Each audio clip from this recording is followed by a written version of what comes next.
Hello everyone. तो हमारा topic है आज का present continuous tense. Present continuous tense तीन एक्शंस यानी कि तीन सिचुएशन के लिए इस्तेमाल होता है।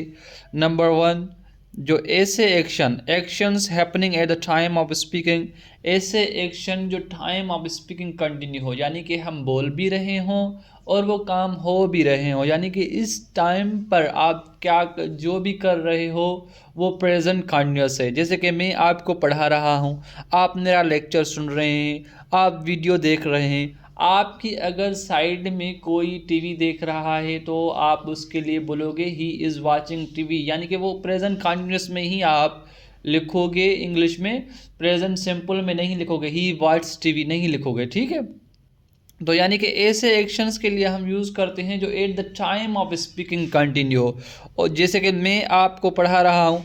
और दूसरे नंबर पर क्या आ रहा है, टेम्पररी एक्शंस के लिए भी हम यूज़ करते हैं। Temporary action which may not be happening at the time of speaking, ऐसे एक्शन, ऐसे आर्जी एक्शंस के लिए भी हम प्रेजेंट कंटिन्यूअस यूज़ करते हैं जो at the time of speaking चाहे नहीं भी हो रहे हों। जैसे कि मैं आपसे कहूं कि आप आजकल क्या कर रहे हैं और आप मुझे जवाब दें कि मैं आजकल एटॉमिक हैबिट बुक पढ़ रहा हूं, यानी कि आप उस टाइम तो नहीं पढ़ रहे हैं, इस टाइम भी नहीं पढ़ रहे हैं, ठीक है। तो आप उसे प्रेजेंट कंटिन्यूअस में ही जवाब दोगे। अगर प्रेजेंट सिंपल में जवाब दोगे तो गलत हो जाएगा, क्योंकि प्रेजेंट सिंपल ऐसे एक्शंस को शो कर रहा था जो कंटिन्यू थे, मतलब पास्ट में भी थे, प्रेजेंट में थी और फ्यूचर में भी थे। और ये जो एक्शंस है वो टेम्पररी हैं। 2 दिन के बाद, 4 दिन के बाद या 8 दिन के बाद आप ये बुक पढ़ लोगे और उसके बाद आप इस बुक को कंटिन्यू नहीं करोगे। या मैं इटालियन लैंग्वेज सीख रहा हूँ तो इसके लिए भी आप प्रेजेंट कंटिन्यूअस का इस्तेमाल करोगे।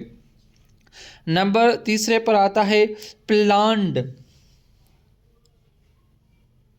Planned or arranged actions which will happen in the future, ऐसे एक्शंस जो आपने प्लान्ड कर दिए हैं, अरेंज कर दिए हैं कि भाई मैं ऐसा ही करूँगा, तो उनके लिए भी हम फ्यूचर का प्रेजेंट कंटिन्यूअस इस्तेमाल करते हैं। जैसे कि मैं कल कराची जा रहा हूँ, यहाँ पर मैंने एग्जाम्पल लिखा है, यानी कि ये जो सिचुएशन है ये फ्यूचर की है, ये एक्शन फ्यूचर में जाके होगा। लेकिन मैं कह रहा हूँ कि मैं कल कराची जा रहा हूँ, यानी कि मैंने कहीं जाने का काम जो है वो अरेंज कर दिया है, मैंने प्लान कर दिया है जाने का एक्शन, जो जाने का जो मेरा काम है वो मैंने प्लान कर दिया है। अगर मेरा जस्ट इंटेंशन है तो फ्यूचर सिंपल लगाऊंगा। अगर मैंने प्लान कर दिया है, अरेंज कर दिया है, तो उसके लिए मैं प्रेजेंट कंटिन्यूअस ही लगाऊंगा।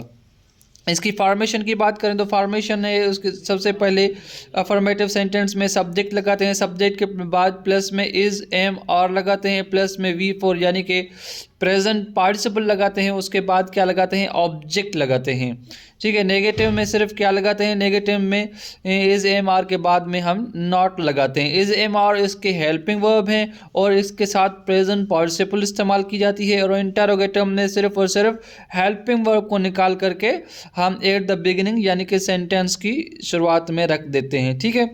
एम किस जो है कि सब्जेक्ट्स के लिए इस्तेमाल करते हैं, एम सिर्फ और सिर्फ आई के साथ इस्तेमाल होता है। यहाँ पर मैंने आई लिखा है, आई एम प्लेइंग। अगर इसको नेगेटिव करेंगे तो कैसे करेंगे, I am not playing.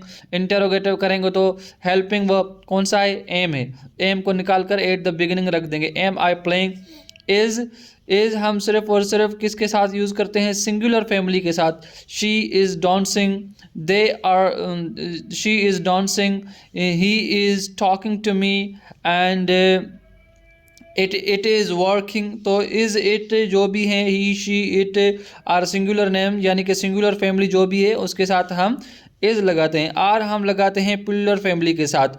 Plural family यानी कि दे आर वेटिंग, दे हो, वी हो, यू हो, ही, अली एंड अहमद हो, यानी कि प्लूरल सब्जेक्ट्स हो, तो प्लूरल सब्जेक्ट्स के साथ भी हम क्या लगाते हैं, आर लगाते हैं। नेगेटिव करना हो तो कैसे करते हैं, नेगेटिव यानी कि हेल्पिंग वर्ब के बाद नॉट लगा देंगे, यानी कि दे आर नॉट वेटिंग। अगर इंटरोगेटिव करना हो, किसी भी सेंटेंस का अगर इंटरोगेटिव करना हो तो हेल्पिंग वर्ब निकाल करके उसी सेंटेंस का at the beginning of the sentence रख देंगे, इंटरोगेटिव बन जाएगा।